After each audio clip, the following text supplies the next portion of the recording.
नमः शिवाय। शिव जी सदा सहाय। ओम नमः शिवाय। गुरु जी सदा सहाय। जय गुरु जी। शुक्राना गुरु जी। अनंतम अनंतम शुक्राना। सूत जी कहते हैं, मुनीश्वरों, मैं संक्षेप से ही वाराणसी तथा विश्वेश्वर के परम सुंदर महात्म्य का वर्णन करता हूँ। सुनो, एक समय की बात है कि पार्वती देवी ने लोकहित की कामना से बड़ी प्रसन्नता के साथ भगवान शिव से अभिमुक्त क्षेत्र और अभिमुक्त लिंग का महात्म्य पूछा। तब परमेश्वर शिव ने कहा, हे वाराणसीपुरी, सदा के लिए मेरा गुह्यतम क्षेत्र है और सभी जीवों की मुक्ति का सर्वथा हेतु है। इस क्षेत्र में सिद्धगण सदा मेरे व्रत का आश्रय ले नाना प्रकार के भेष धारण किए मेरे लोक को पाने की इच्छा रखकर जितात्मा और जितेंद्रिय हो नित्य महायोग का अभ्यास करते हैं।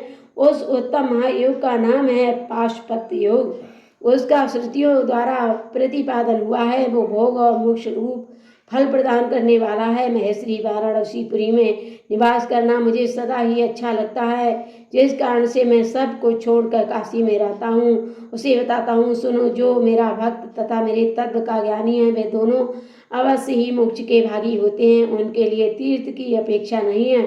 बेहद और अबेहद दोनों प्रकार के कर्म उनके लिए समान हैं। उन्हें जीवन मुक्ति ही समझना चाहिए। वे दोनों कहीं भी मरे तुरंत ही मोक्ष प्राप्त कर लेते हैं। मैंने निश्चित बात कही है। सर्वोत्तम शक्ति देवी उमे ये परम उत्तम अभिमुक्त तीर्थ में जो विशेष बात है, उसे तुम मन लगाकर सुनो।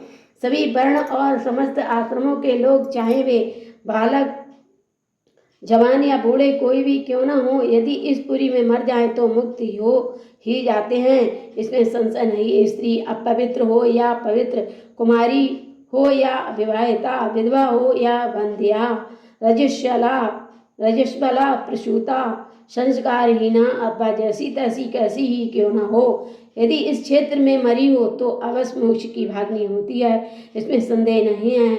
स्वदज, अंडज, उद्भ्यज अथवा जरायुज प्राणी जैसे यहाँ मरने पर मोक्ष पाता है, वैसे एक और कहीं नहीं पाता। देवी, यहाँ मरने के लिए न ज्ञान की अपेक्षा है, न भक्ति की, न कर्म की आवश्यकता है, न दान की, न कभी संस्कृत की अपेक्षा है और न धर्म की ही। यहाँ नाम कीर्तन, पूजन तथा उत्तम जाति की भी अपेक्षा नहीं है होती। जो मनुष्य मेरे इस मोक्षदायक क्षेत्र में निवास करता है, वो चाहे जैसे मरे, उसके लिए मोक्ष की प्राप्ति सुनिश्चित है। प्रिय मेरा, ये दिव्यपुर गुहा से भी गुहातर है। ब्रह्मा आदि देवता भी इसके महात्म्य को नहीं जानते। इसलिए ये महान क्षेत्र अभिमुक्त नाम से प्रसिद्ध है, क्योंकि नौमिष आदि सभी तीर्थों से ये श्रेष्ठ है। ये मरने पर अवश्य मोक्ष प्रदान करने वाला है। धर्म का सार शक्ति है, मोक्ष का सार समता तथा समस्त क्षेत्रों एवं तीर्थों का आसार ये अभिमुक्त तीर्थ काशी है। ऐसी विद्वानों की मानता है। इच्छा अनुसार भोजन, शयन, क्रीड़ा तथा विविध कर्मों का अनुष्ठान करता हुआ भी मनुष्य यदि इस अभिमुक्त तीर्थ में प्राण का त्याग करता है तो उसे मोक्ष मिल जाता है। जिसका चित्त विषयों में आसक्त है तथा और जिसने धर्म की रुचि त्याग दी है, वो भी यदि इस क्षेत्र में मृत्यु को प्राप्त होता है तो पुनः संसार बंधन में नहीं पड़ता। फिर जो ममता से रहे, धीर, सद्गुणी, दम्भहीन, कर्म कुशल और कर्तापन के अभिमान से रहित होने के कारण किसी भी कर्म का आरंभ न करने वाले हैं, उनकी तो बात ही क्या है। वे सब मुझ में ही स्थित है। इस काशीपुरी में शिव भक्तों द्वारा अनेक शिवलिंग स्थापित किए गए हैं। पार्वती वे संपूर्ण अभीष्टों को देने वाले और मोक्षदायक हैं। चारों दिशाओं में 5 कोस फैला हुआ ये क्षेत्र अभिमुक्त कहा गया है। ये सब ओर से मोक्षदायक है। जीव को मृत्यु काल में ये क्षेत्र उपलब्ध हो जाए तो उसे अवश्य मोक्ष की प्राप्ति होती है। यदि निष्पाप मनुष्य काशी में मरे तो उसका तत्काल मोक्ष हो जाता है और जो पापी मनुष्य मरता है वो कायवों को प्राप्त होता है। उसे पहले यातना का अनुभव करके ही पीछे मोक्ष की प्राप्ति होती है। सुंदरी, जो इस अभिमुक्त क्षेत्र में पातक करता है, वो हजारों वर्षों तक भैरवी यातना पाकर पाप का फल भोगने के पश्चात ही मोक्ष पाता है। शतकोट कल्पों में भी अपने किए हुए कर्म का क्षय नहीं होता। जीव को अपने द्वारा किए गए शुभाशुभ कर्म का फल अवश्य भोगना पड़ता है। केवल अशुभ नरक देने वाला होता है, केवल शुभ कर्म कर स्वर्ग की प्राप्ति करने वाला होता है। तथा शुभ और अशुभ दोनों कर्मों से मनुष्य योनि की प्राप्ति बताई गई है।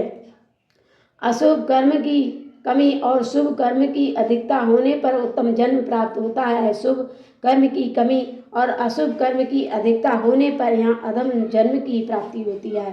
पार्वती, जब शुभ और अशुभ दोनों ही कर्मों का क्षय होता है तभी जीव को सच्चा मोक्ष प्राप्त होता है। यदि किसी ने पूर्व जन्म में आदरपूर्वक काशी का दर्शन किया है तभी उसे इस जन्म में काशी में पहुंचकर मृत्यु की प्राप्ति होती है। जो मनुष्य काशी जाकर गंगा में स्नान करता है उसके क्रियमाण और संचित कर्म का नाश हो जाता है, परंतु प्रारब्ध कर्म भोगे बिना नष्ट नहीं होता। ये निश्चित बात है। जिसकी काशी में मुक्ति हो जाती है उसके प्रारब्ध कर्म का भी क्षय हो जाता है। प्रिय, जिसने एक ब्राह्मण को भी काशीवास करवाया है वो स्वयं भी काशीवास का अवसर पाकर मोक्ष लाभ करता है। सूजी कहते हैं, मुनिवरों, इस तरह काशी का तथा विश्वेश्वर लिंग का एक प्रचुर महात्म्य बताया गया है जो सत्पुरुषों को भोग और मोक्ष प्रदान करने वाला है। इसके बाद मैं त्र्यंबक नामक ज्योतिर्लिंग का महात्म्य बताऊंगा जिसे सुनकर मनुष्य क्षण भर में समस्त पापों से मुक्त हो जाता है। ओम नमः शिवाय। शिव जी सदा सहाय। ओम नमः शिवाय। गुरु जी सदा सहाय। जय गुरु जी। शुक्रानंद।